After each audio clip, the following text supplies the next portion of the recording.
So let's just do a settling in meditation to begin tonight.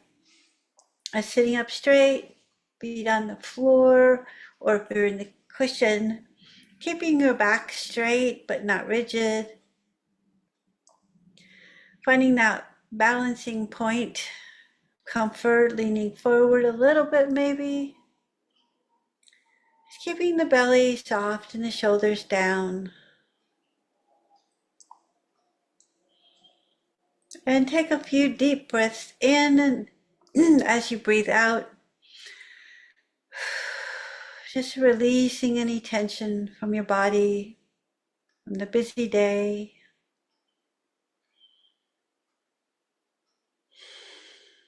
Letting yourself settle in.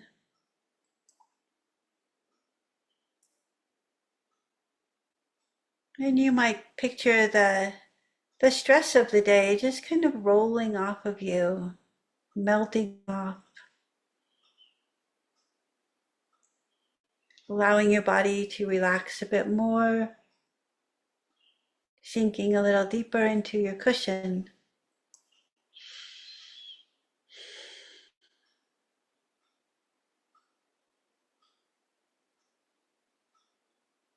Letting your arms be heavy at your side or on your lap.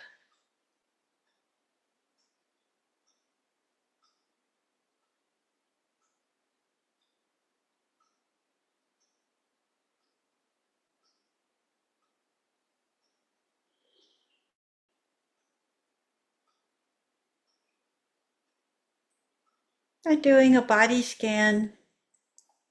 Maybe there's an area that you might want to adjust for more comfort. Or breathe into an area to relax it a bit more.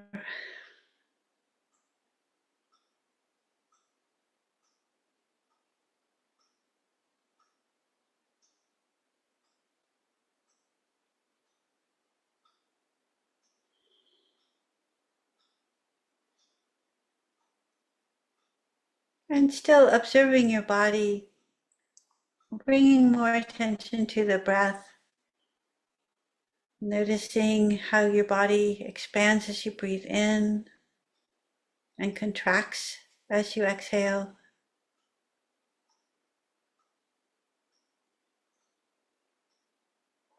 And notice the physical sensations of the breath as it enters your nostrils, fills your lungs, and how the temperature changes to a little bit warmer when you exhale.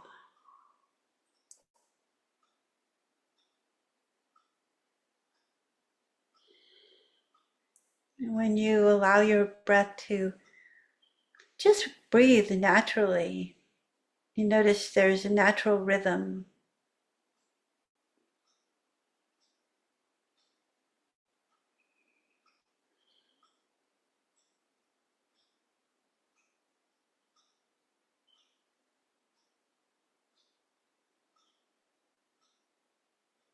And you stay with the sensations in the body, sensations of the breath, the natural rhythm of the inhale and the exhale.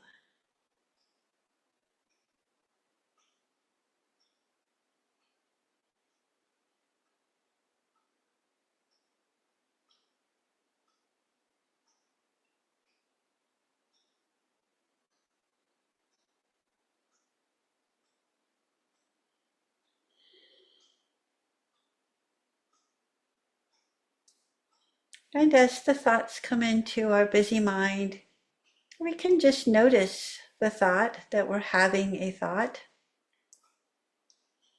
and come back to the breath and the body. Try not to get caught in the story of the thought. And then we just let it go. And the mind begins to settle down a bit as we sit, letting the thoughts slide by.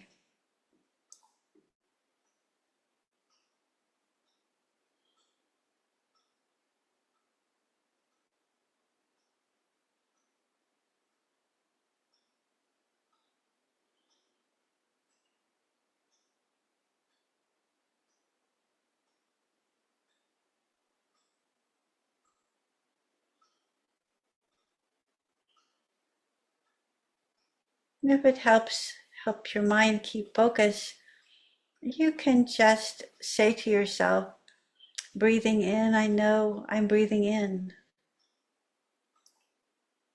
Being very aware of every breath. Breathing out, I know I'm breathing out. So we're really experiencing the full breath. And the thoughts settle down a bit more as we don't get caught in the story. There seems to be less thoughts.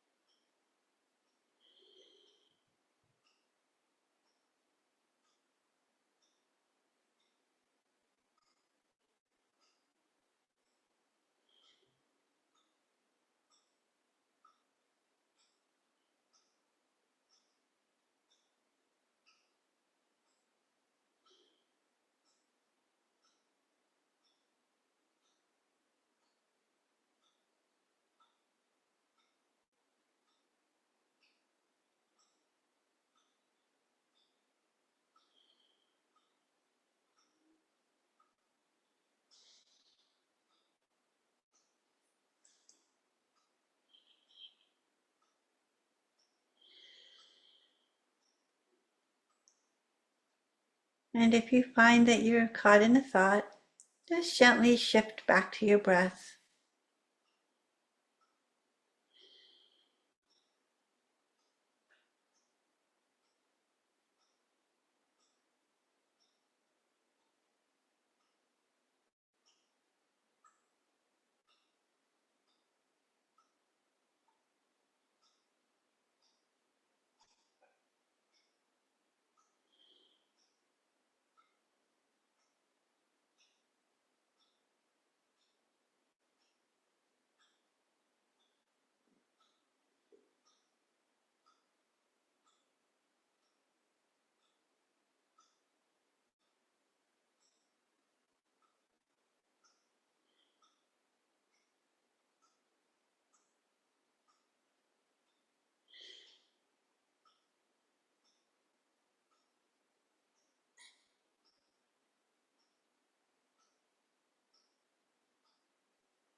And now doing another body scan, notice how your body has settled from the time we began.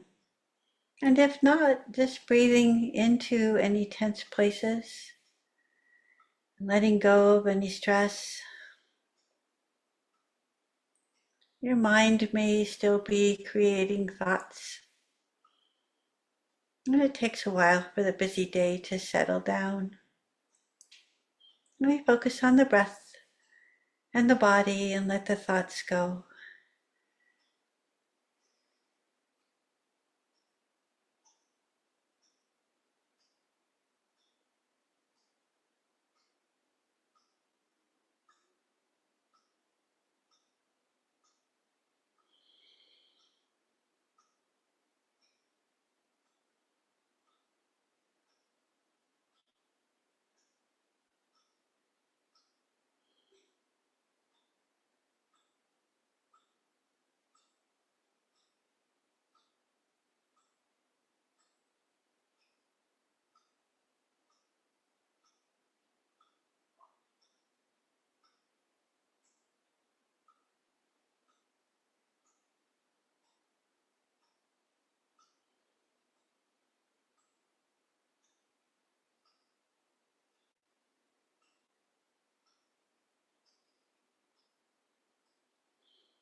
I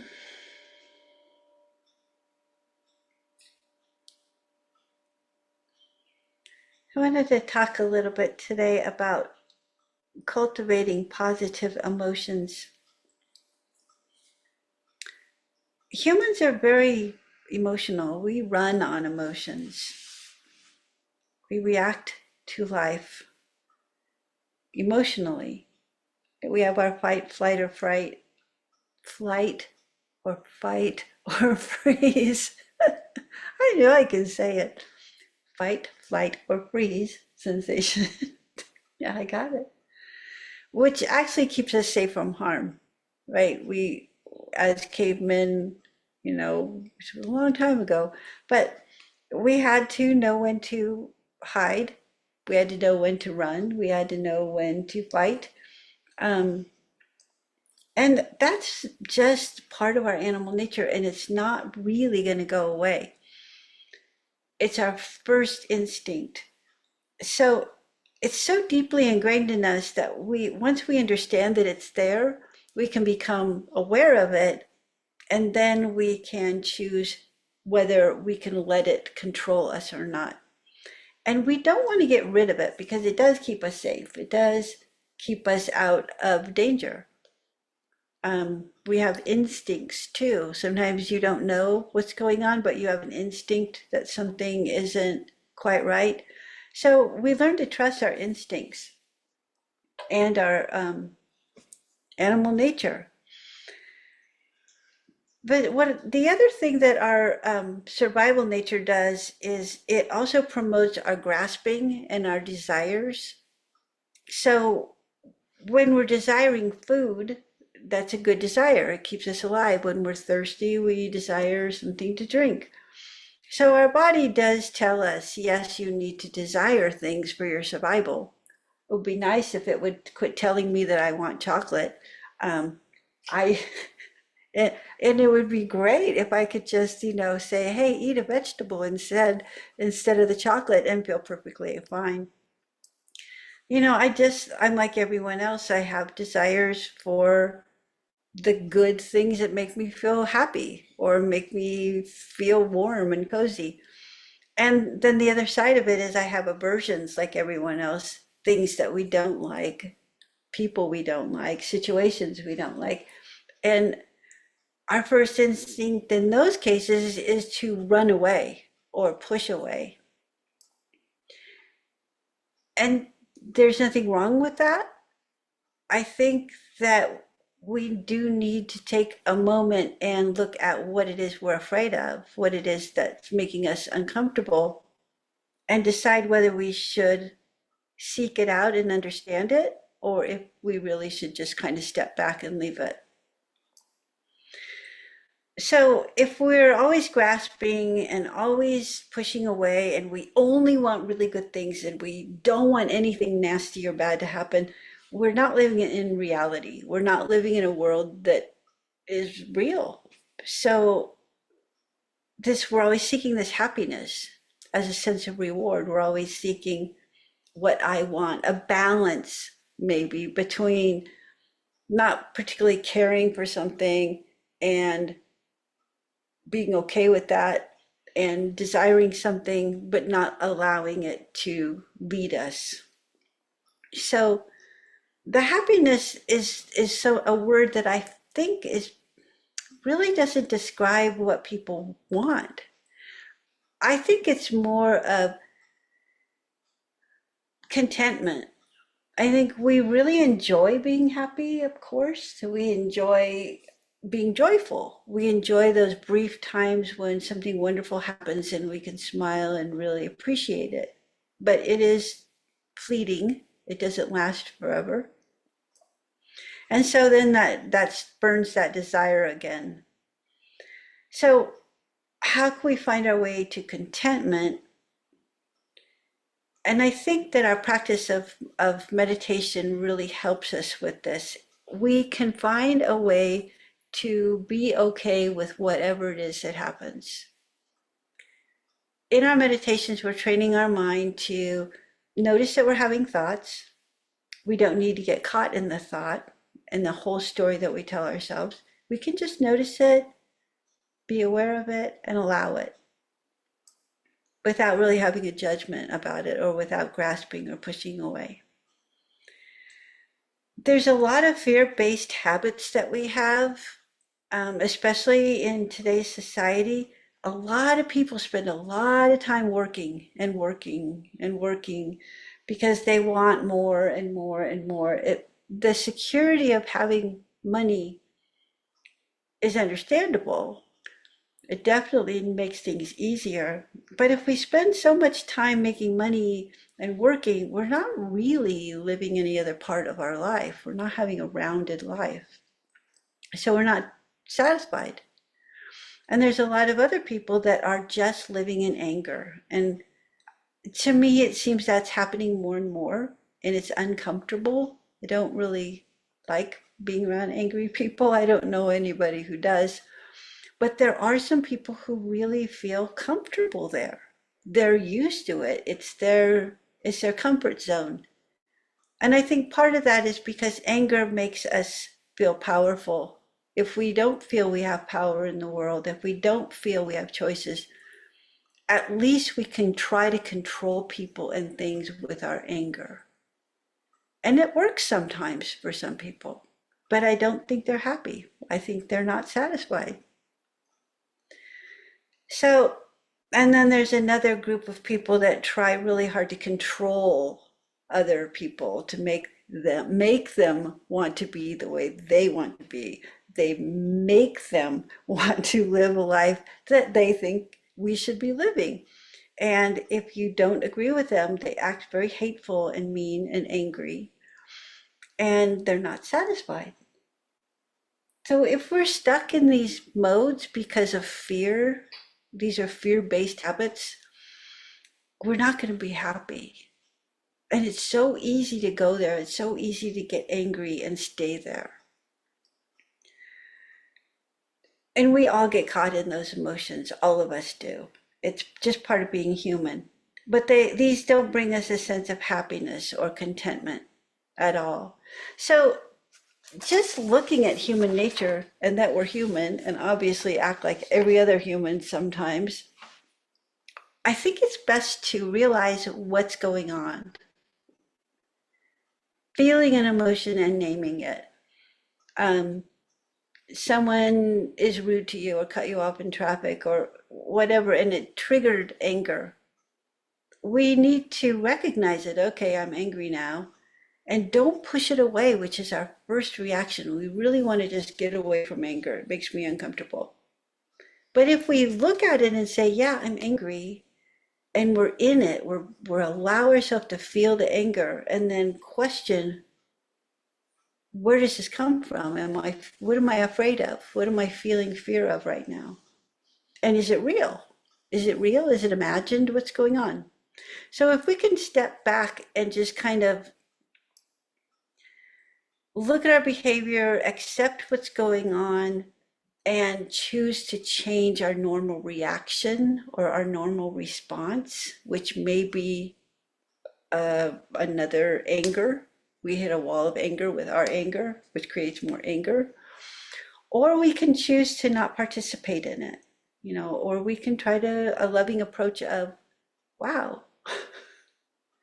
I got really angry and I apologize. I'm going to have to look at why that happened. So these steps are helping us cultivate the positive emotions that we want.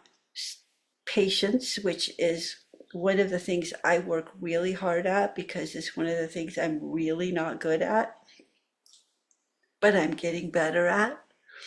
Um, and I do that through compassion and loving kindness toward myself, giving myself a break, looking at where this fear comes from, knowing eventually where it comes from, and then accepting it, going back and apologizing to the person if I need to, and then reacting or responding in a way that's loving and kind.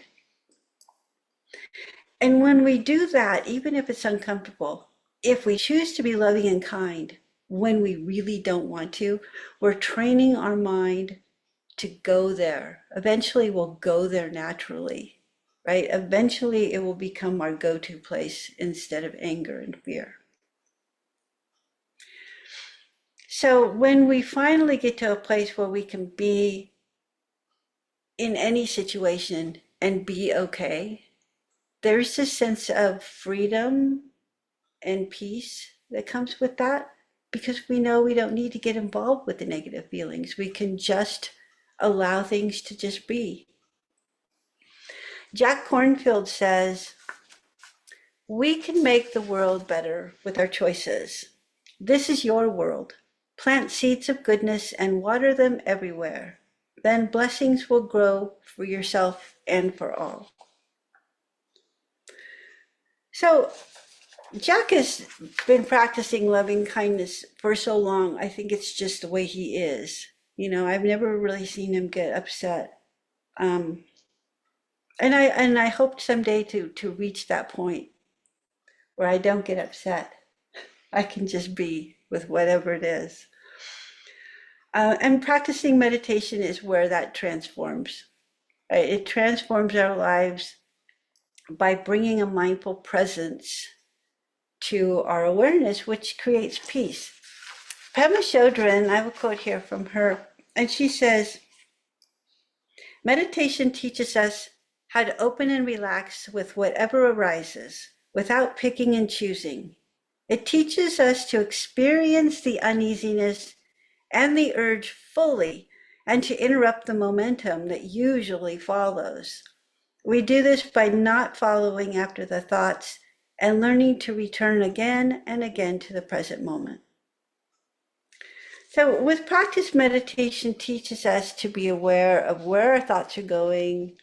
Then we can choose to interact with life in a positive way with fresh perspectives. And then when we do this, we can open our heart much easier. I have a couple of quotes that help remind me of these things. And I like to keep my quotes and go read them once in a while when I kind of lose it, which I don't do that often, but I do. I'm human. Thubten Rinpoche says, "When we open our hearts and our minds completely, we're in a place where we can experience something new, a new truth, a new reality, a miracle that we haven't experienced in the past. We can see things differently, and they present new, expanded opportunities and new horizons." Sounds very hopeful. And Shantideva said, to be happy in the future, take care of today and tomorrow will take care of itself. It is not possible to control all external events, but if I simply control my mind, what need is there to control other things? And that's a great way to look at things when things are out of our control and we're not really happy with them. If we could control our reactions and our responses to whatever it is that's happening, we have that freedom to be happy all the time. We just have to find what's going on, be in there for a while. If it's not pleasant, sit with it and name it, identify it, get a little curious and inquisitive about it, and then choose to not get caught up in the anger or the disappointment or whatever it is that we're not happy with.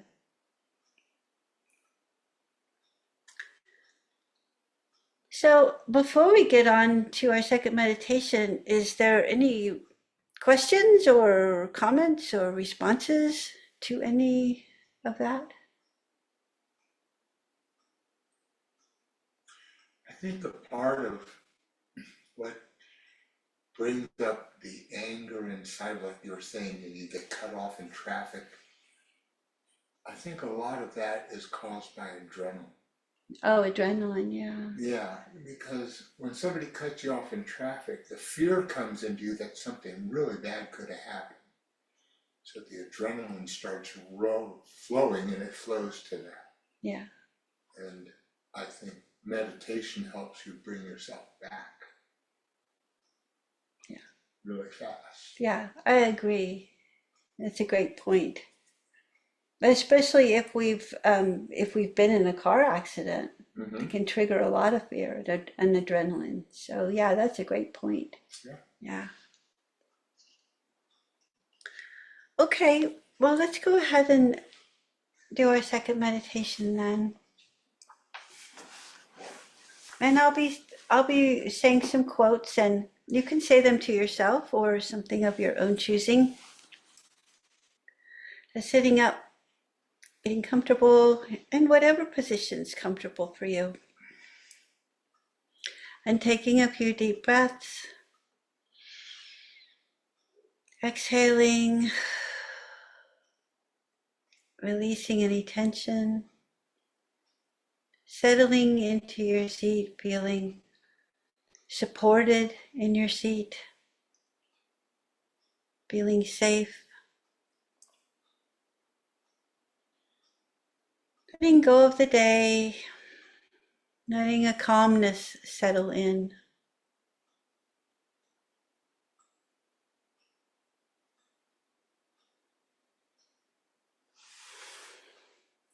And staying with the rhythm of our breath, we can observe our body breathing. We can be in tune with the physical feelings of our body. Whenever our mind begins to drift into thought and start telling stories, we just come back to the body and the breath.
So as we take this time for ourselves to settle in and quiet our mind,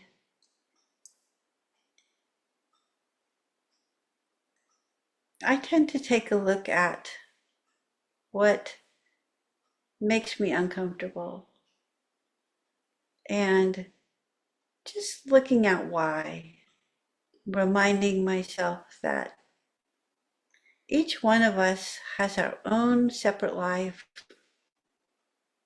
our own emotions that are triggered by individual things. And if we have a partner or a friend, someone we're close to, our children, sometimes it's difficult to remember that they're doing the best they can. They're also struggling. Sometimes they're very happy, and we sometimes want to be a part of that. But each one of us has our own private life. And we're kind of shifting past each other and coming together, moving away. It's just kind of the flow of how people move through the world together.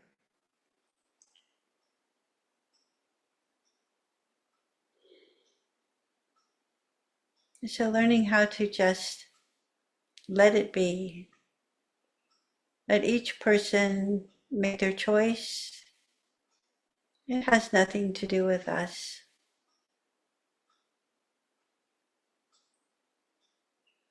We just allow things. Just let it be.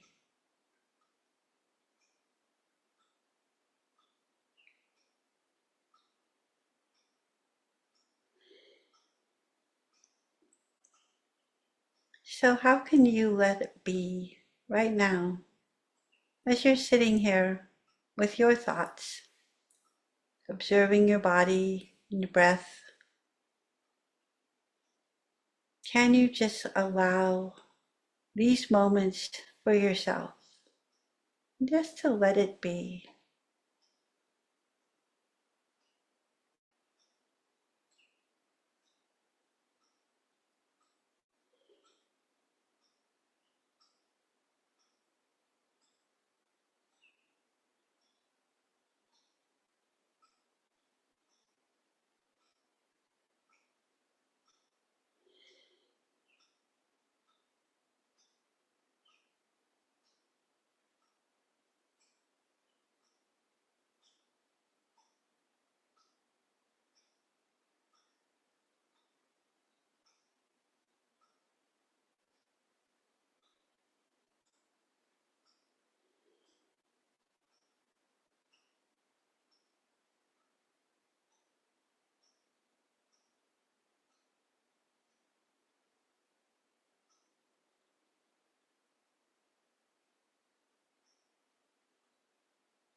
And if your thoughts are still busy, it may help to repeat a mantra or phrase.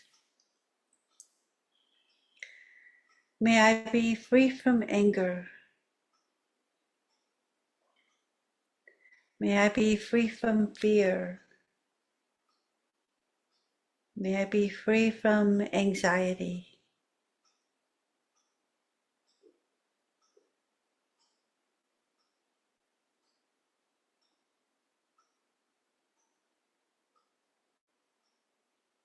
May I be free from anger.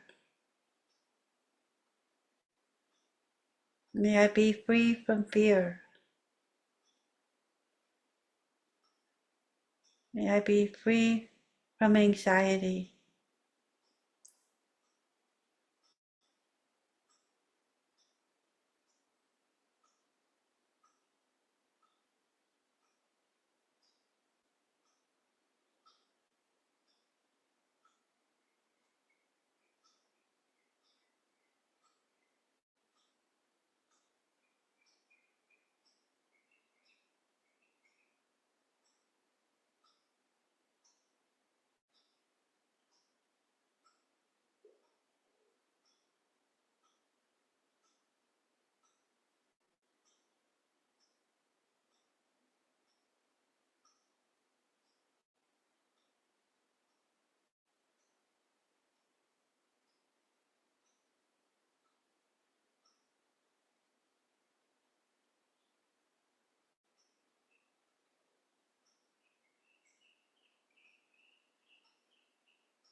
May I choose forgiveness over blame.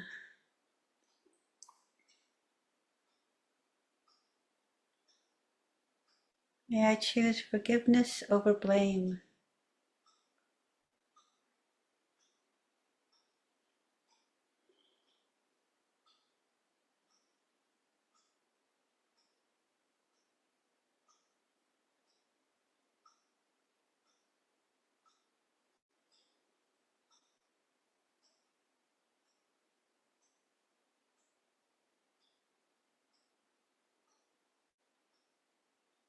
May I choose love over fear.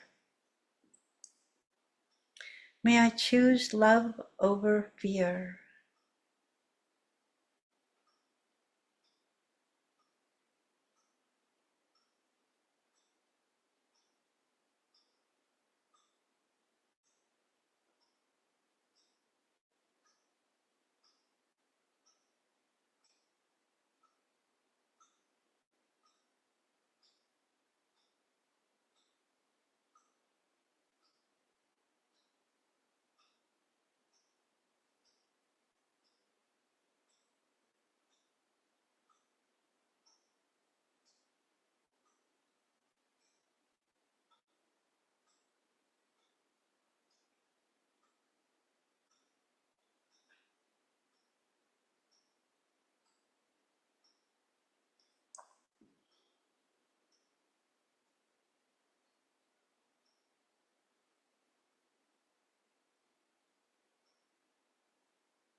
May I learn to look at myself with eyes of understanding and love.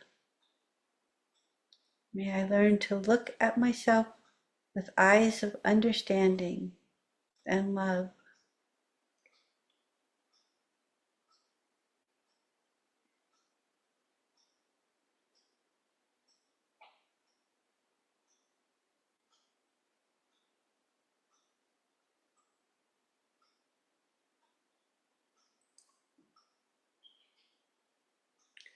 May I recognize and touch the seeds of joy and happiness in myself.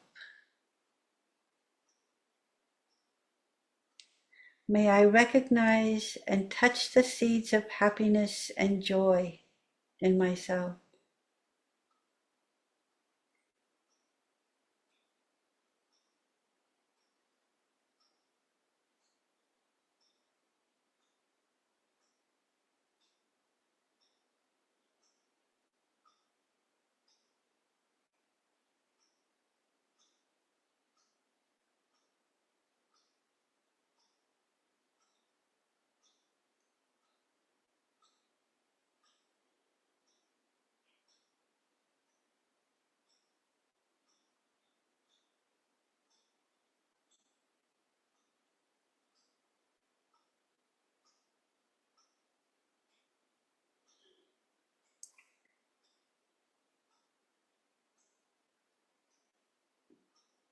May I learn to identify and see the sources of anger, craving, and delusion in myself. May I learn to identify and see the sources of anger, craving, and delusion in myself.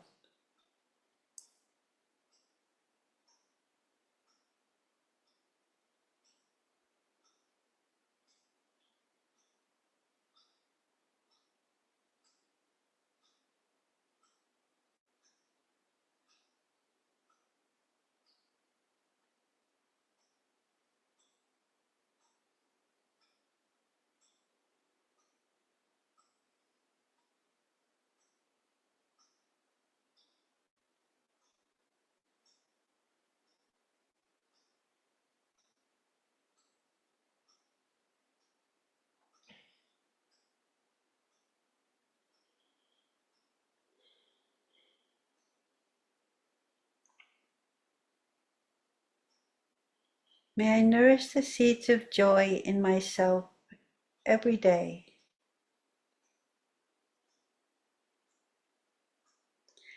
May I nourish the seeds of joy in myself every day.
May I remain content and peaceful as life unfolds around me.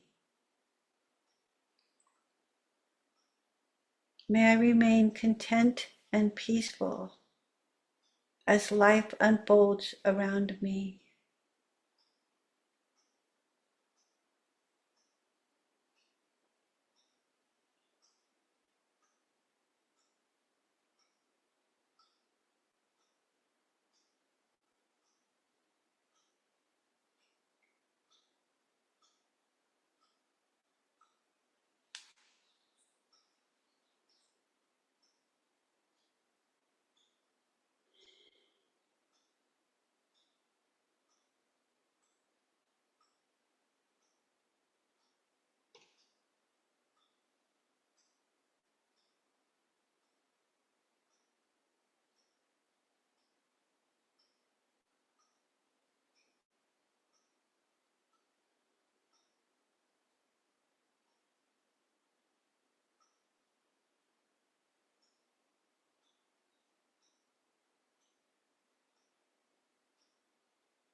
Well, thank you all for being here tonight.